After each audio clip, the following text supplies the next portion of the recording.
आया हुआ क्वेश्चन है, ये बोल रहा है टू बल्ब दिए हुए हैं ना, दोनों कनेक्टेड हैं सीरीज में, एक की पावर 200 वाट है और दूसरे की 100 वाट है। ठीक है, दोनों का जो वोल्टेज रेटिंग है वो सेम है, 200 वोल्ट और 200 वोल्ट।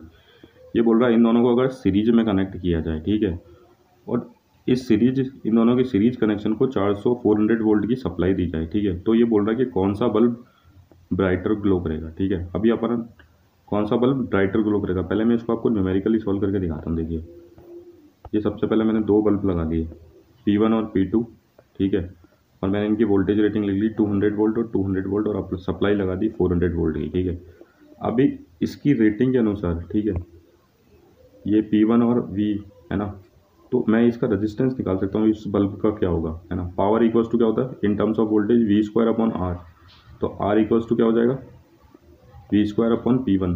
यहाँ पे वोल्टेज कितना लेना है 200 वोल्ट, जो उसकी रेटिंग का वोल्टेज है। ठीक है, इससे इसका रेजिस्टेंस कैलकुलेट होगा। देखो R1 equals to V² P1, ये यहाँ से फॉर्मूले से बन गया R1। ठीक है, तो ये रेजिस्टेंस आ गया कितना 200 ओम।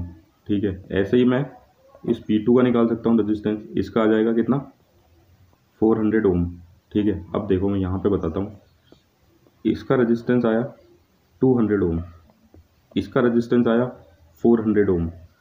अब यहाँ से जो करंट आना है, ये दोनों सीरीज में तो सेम करंट आना है, जो करंट इससे पास होगा वही करंट इससे पास होगा। ठीक है, लेकिन इसका वोल्टेज, इसका रेजिस्टेंस कितना था 200, तो V इक्वल्स टू क्या होता है I इंटू R, तो यहाँ पे वोल्टेज ड्रॉप कितनी होगी, कम होगी, क्योंकि इसका रेजिस्टेंस कम है। यहाँ पे वोल्टेज ड्रॉप कितनी होगी, ज़्यादा होगी, क्योंकि इसका रेजिस्टेंस ज़्यादा है। तो बल्ब कौन सा ब्राइटर ग्लो करेगा, ये वाला।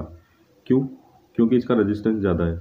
आप इस चीज़ को अगर यहाँ से देखना चाहो ना, तो यहाँ से भी देख सकते हो। जैसे R1 आ गया 200, ठीक है, R2 आ गया 400। अब अपन जानते हैं सीरीज कनेक्शन में करंट सेम होता है, तो पावर इज इक्वल्स टू होता है in terms of current I² R।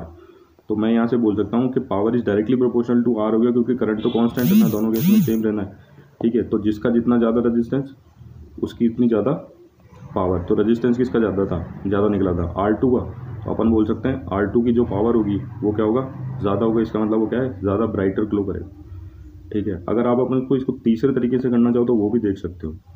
देखो, ये जो रेजिस्टेंस निकालूंगा मैं, ये निकालूंगा रेटिंग के अनुसार। ठीक है, और ये वाला लगाऊंगा कि सप्लाई से कितना करंट ड्रॉ कर रहा है। ठीक है, तो देखो power equals to V² R, मतलब जिसकी जितनी ज़्यादा पावर उसका उतना कम रेजिस्टेंस। ठीक है, और ड्रॉ पावर कितनी करेगी सप्लाई से, वो यहाँ के रिलेशन से निकालेंगे, क्योंकि करंट सेम है।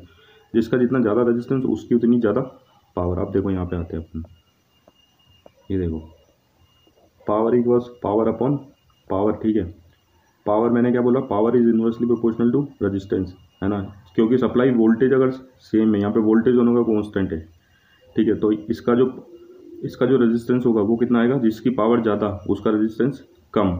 ठीक है, जिसका रेजिस्टेंस कम उसकी पावर भी कम, नीचे वाले रिलेशन से। तो इसकी पावर यहाँ पे ऑटोमेटिक अपन को दिख गई क्या है, कम है। तो अपन यहीं से ही बोल सकते थे कि ये वाला बल्ब जो है वो ब्राइटर ग्लो करेगा।